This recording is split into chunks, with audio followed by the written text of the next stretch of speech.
प्रधानमंत्री मोदी जापान पहुंच चुके हैं और पहुंचने से कुछ देर पहले ही हमारे संवाददाता गौरव सावंत ने जापान में जो भारत की एम्बेसडर हैं दीपा गोपालन वाधवा, उनसे बातचीत की। जरा उसे सुनिए।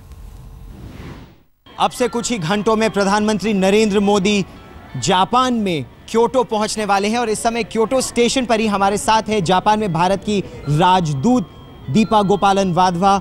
आप अभी शिनकानसेन से आई हैं, बुलेट ट्रेन से आई हैं टोक्यो से क्योटो। आपसे जानना चाहेंगे क्या प्रधानमंत्री एक शिनकानसेन लेकर भारत जाएंगे?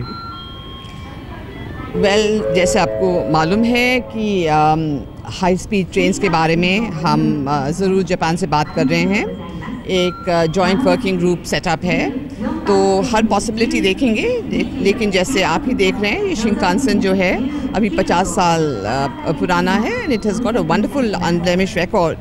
और ज़रूर हर पॉसिबिलिटी, जहाँ इतनी दोस्ती हो दो कंट्रीज़ के बीच में, तो हर पॉसिबिलिटी है। क्योटो प्रधानमंत्री ने चुना कि क्योटो आएंगे, लगभग 1.25 दिन यहाँ क्योटो में रहेंगे, तोजी मंदिर भी जाएंगे। क्योटो का महत्व, तोजी मंदिर को किस तरह से चुना, आपकी क्या भूमिका रही उसमें? क्योटो यहाँ का एक बहुत एंशिएंट कैपिटल रहा है और यहाँ करीब 2000 मंदिर हैं। उसमें से 1600 बुद्धिस्ट हैं, 400 शिंटो मंदिर हैं और इनमें से एक सबसे पुराना मंदिर ये तोजी टेम्पल है। और उसका इंडिया से एक कनेक्शन ऐसा है कि यहाँ के चीफ प्रीस्ट एक थे कोबो ताइशी करके। कोबो ताइशी हैं जो इंडिया तो नहीं गए, लेकिन चीन से उन्होंने जो लोटस सूत्र कहते हैं और काफ़ी बुद्धिस्ट टेक्स्ट और स्क्रिप्चर्स वो जापान लाए, तो उससे हमारा कनेक्शन है, स्पेशल कनेक्शन विद तोजी। जी, प्रधानमंत्री स्मार्ट सिटीज़ की बात करते हैं। 100 स्मार्ट सिटीज़ भारत में बनाने की बात है। क्योटो एक स्मार्ट सिटी है, इसके बारे में हमें बताइए कि क्योटो और काशी को किस तरह जोड़ने का प्रयास रहेगा? सर्टनली पीएम बात कर रहे हैं स्मार्ट सिटीज़ के बारे में। And given the fact that both Banaras and Kyoto are old historical cities, we do look forward to links between them being established.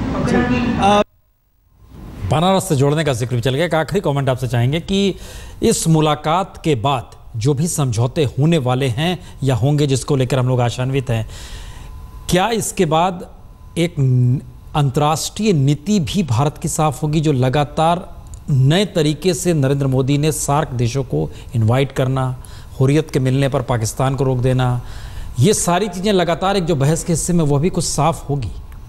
देखिए, अभी तक तो जो भी नरेंद्र मोदी ने किया है, चाहे सार्क को इनवाइट करना, सार्क प्लस मॉरिशस को इनवाइट करना, ब्रिक्स के सम्मेलन में जाके जिस तरह से वो शामिल हुए, नेपाल, भूटान और नेपाल में जैसे गए, तो एक तरह से एक स्पेशल समा बांधा उन्होंने, रुख को देखते हुए, माहौल को देखते हुए और जगह को देखते हुए। अभी तक तो वो सक्सेसफुल रहे एक अपनी छाप छोड़ने में।